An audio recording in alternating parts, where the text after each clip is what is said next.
Madame Ouattara de Aïcha, malade diabétique type 2.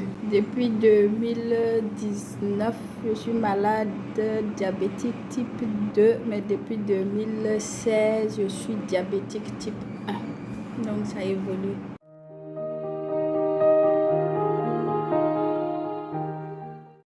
Bon, j'ai su que j'étais malade à partir de 2017. J'ai commencé à avoir quelques signes comme une fatigue générale, des pieds qui gonflaient.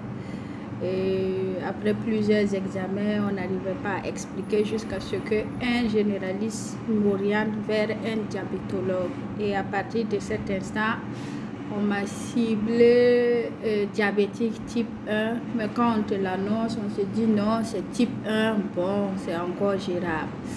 Jusqu'à ce qu'en 2019, je fasse une crise très grave parce que le corps a alerté que ça n'allait pas et puis le diagnostic est tombé que je suis diabétique après avoir fait des examens de prise de sang, après avoir fait de l'insuline et tout. Et puis bon, on prend la nouvelle, on est diabétique type 2 et on est obligé de l'écrire sur son carnet de santé et se balader avec.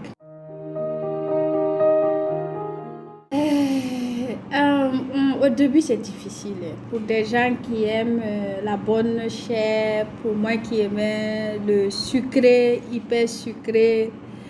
C'est difficile à accepter, on ne va pas mentir, par moment on devient comme des enfants, on outrepasse ce que le médecin a dit, on va se surprendre en train de boire un coca alors qu'on a dit que c'est interdit de boire le coca et puis comme c'est la maladie, ça ne ment pas, ça finit par réagir même quand on prend les comprimés et puis on se rend compte qu'on doit vraiment suivre le traitement.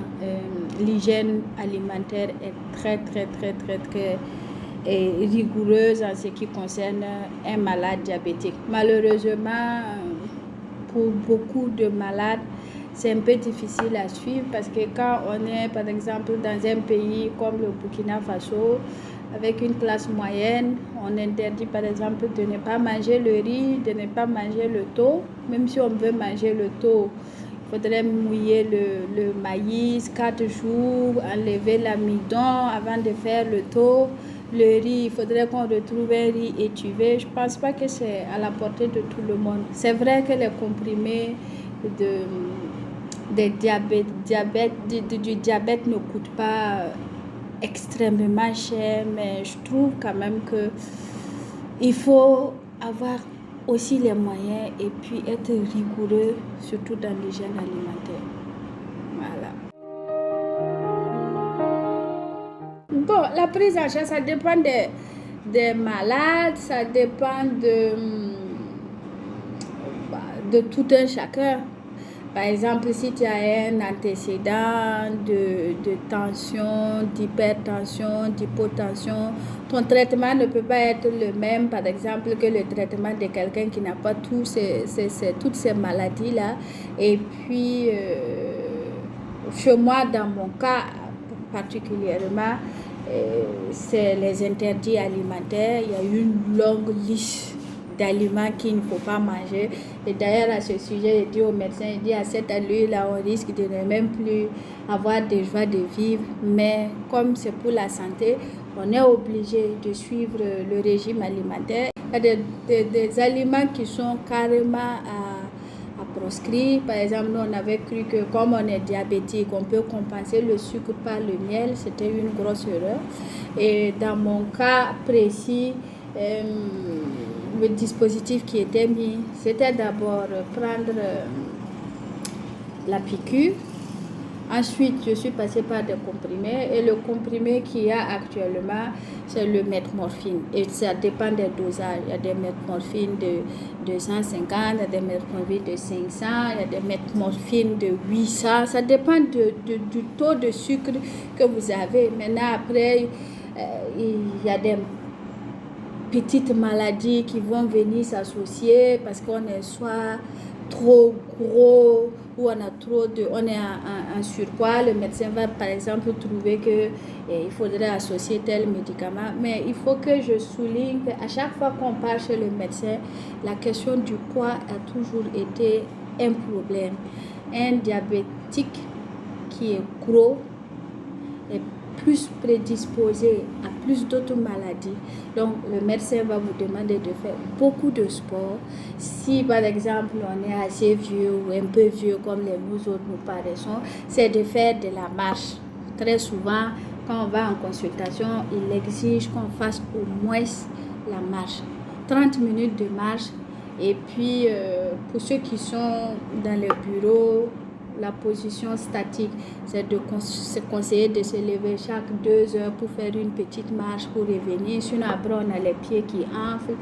Et puis, bon, voilà. Et puis après, je sais que j'ai rencontré d'autres personnes qui ont eu, par exemple, des conséquences liées au diabète avec une baisse du chute, plutôt une baisse de l'envie sexuelle. Et j'ai découvert ça aussi avec le médecin, que c'était une des conséquences du diabète. C'est pourquoi on dit que le diabète est une maladie sociale, parce que vous imaginez qu'une femme qui est diabétique, son mari n'est pas diabétique, et puis qui prend des produits, qui n'a plus d'envie sexuelle, ça pose un autre problème de société. Et donc, on est confronté à ces petits problèmes-là. Mais quand c'est suivi, quand c'est respecté, et puis vous allez régulièrement chez le médecin, je me dis qu'aujourd'hui on peut maîtriser. Je rends grâce à Dieu parce que je maîtrise mon taux de sucre, parce que la norme c'est 6. J'arrive à stabiliser à 6. Au-delà de 6, on commence à s'inquiéter. Au début, quand le taux de sucre atteint par exemple 22, 24, 26, vous êtes obligé de voir le médecin chaque 1 mois. Et puis vous êtes sur piqûre d'insuline, c'est-à-dire que ça dépend des doses que le médecin, le diabétologue va vous prescrire. Mais dans mon cas précis, j'étais obligée de me faire une injection d'insuline le matin, à midi et puis le soir. Bon, à la piqûre de l'insuline, ce n'est vraiment pas agréable parce qu'il faut se piquer soi-même. Et puis, aux yeux de la famille, c'est comme si qui dit diabète dit la mort, quoi. Il y a cette crainte-là qui est là, elle se pique. Ça veut dire qu'il ne reste plus beaucoup de temps. Et puis, au plan de la société, surtout, c'est gênant d'arriver dans une famille et puis dire non, je ne peux pas manger, par exemple, les pommes de terre, je ne peux pas manger les frites, je ne peux pas boire le zomcom. Pourtant, ce sont des prescriptions du médecin. Mais une fois que c'est suivi, on passe de 1 mois de visite chez le diabétologue. Ensuite, il va vous donner 3 mois, ensuite 6 mois.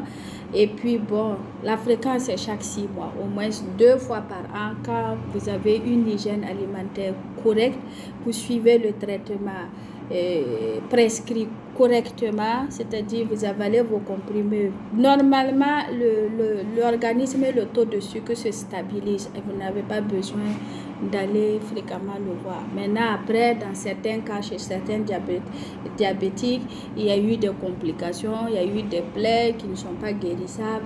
Ça, c'est un autre cas. Mais dans mon cas, je suis arrivée actuellement à voir le diabétologue chaque 3 mois. C'est-à-dire chaque 3 mois, on exige que je fasse des examens complets de ça, que j'aille faire un examen du fond de l'œil, parce que le diabète, quand on est diabétique, ça touche également la vue et il faut surveiller tout le temps la vue pour ne pas qu'on perde la vue, et puis voir régulièrement un ophtalmologue.